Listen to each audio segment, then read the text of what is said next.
This is doctor वंदना तोमर। अब मैं आपको ट्रिग्नोमेट्री की एक्सरसाइज 8.1 समझा रही हूँ। इसका क्वेश्चन नंबर 1 मैं ऑलरेडी पहले पार्ट में समझा चुकी हूँ और आज हम आगे के क्वेश्चन सॉल्व करने जा रहे हैं। तो चलिए देखते हैं। सबसे पहले question number 2। In figure 8.13 find 10p minus quote R. ये फिगर हमें बुक में ही गिवन है और इसमें क्या दिया हुआ है हमें, देखिए ये परपेंडिकुलर हमें दिया हुआ है 12 सेंटीमीटर और जो हाइपोटेन्यूज है वो 13 सेंटीमीटर दिया हुआ है और ये राइट एंगल एट क्यू है।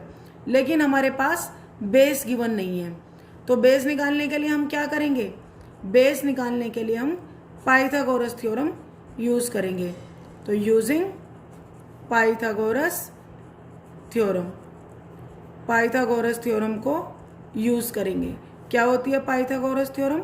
हाइपोटेन्यूज का square is equals to perpendicular का स्क्वायर प्लस बेस का स्क्वायर।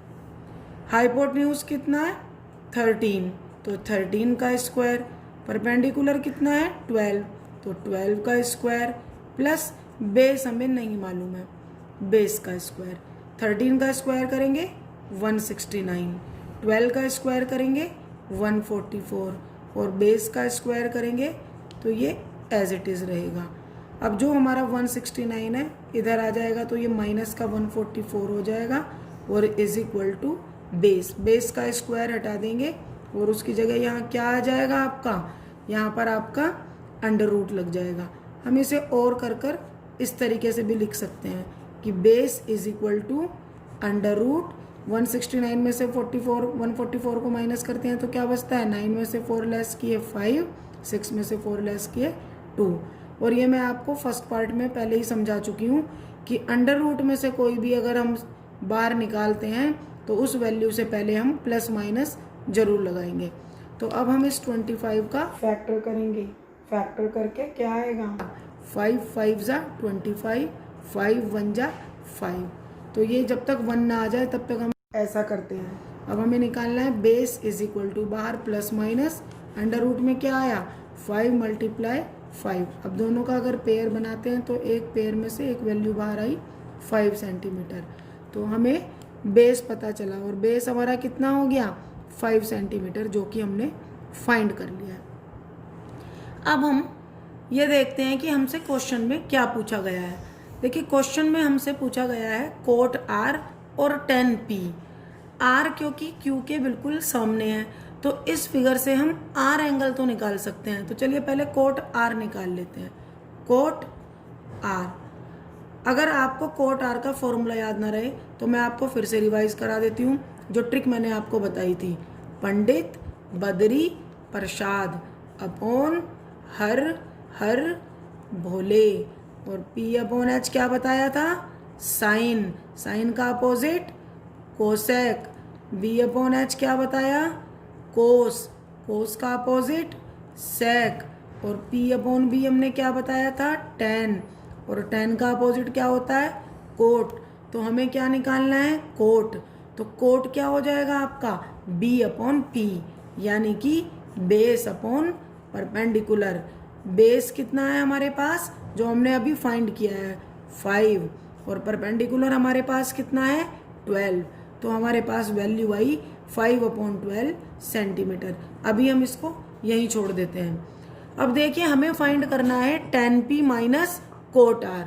तो 10p निकालने के लिए हमें क्या करना होगा, हमें इस फिगर को थोड़ा सा घुमाना होगा। हम कैसे घुमाएंगे फिगर को, देखिए ध्यान से समझिएगा। हमारा ये triangle right angle at Q है तो क्यू को तो हम कहीं भी नहीं भेज सकते हैं, क्यू हमारा एज इट इज रहेगा। लेकिन अब हमें क्योंकि P निकालना है तो हम Q के सामने P ले आएंगे और R हम इस साइड ले आएंगे। अब वैल्यू देखिए क्या गिवन है, PQ कितना गिवन था, PQ ये वाली साइड हो जाएगी 12 सेंटीमीटर, यानी कि अब हमारा बेस PQ हो जाएगा 12 सेंटीमीटर। और हमारा परपेंडिकुलर QR कितना है हमारा 5 सेंटीमीटर, जो हम फाइंड कर चुके हैं। और उसके बाद में हमारा हाइपोटेन्यूज कितना है, जो हमारा PR था, तो वो हमारा 13 सेंटीमीटर रहेगा। अब हमारे पास ये वाली फिगर आ गई। अब क्वेश्चन में देखिए 10p तो हमें क्या फाइंड करना है, tan p। तो tan का क्या वैल्यू होती है, tan की वैल्यू देखिए p अपॉन b, यानी कि परपेंडिकुलर अपॉन बेस। तो परपेंडिकुलर कितना है हमारा 5 और बेस कितना है हमारा 12, तो 5 अपॉन 12 सेंटीमीटर। अब हम इस क्वेश्चन को आगे सोल्व करते हैं। क्वेश्चन में कहा गया था कि tan p minus cot r is equal to लगाना नहीं भूलना है। tan p कितना आया 5 अपॉन 12 और कोट r कितना आया हमारा, कोट r भी हमारा 5 अपॉन 12। अगर 5 अपॉन 12 में से 5 अपॉन 12 को माइनस करें तो क्या बचता है 0। तो आंसर क्या हुआ 0। अब हम क्वेश्चन नंबर 3 सॉल्व करते हैं। क्वेश्चन नंबर 3 क्या है, if sine a is equals to 3 upon 4, तो हमें क्या कैलकुलेट करना है, कोस a और tan a। चलिए इसकी एक फिगर बना लेते हैं। ये फिगर हम बनाते हैं।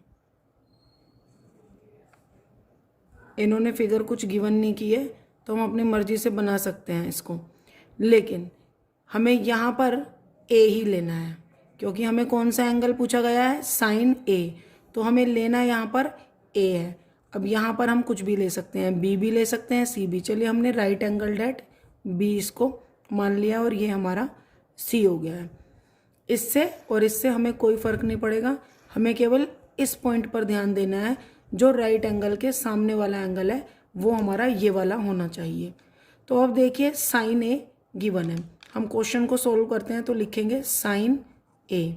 साइन ए क्या दिया हुआ है 3 अपॉन 4, और हमें मालूम है कि साइन ए क्या होता है, परपेंडिकुलर अपॉन हाइपोटेन्यूज होता है।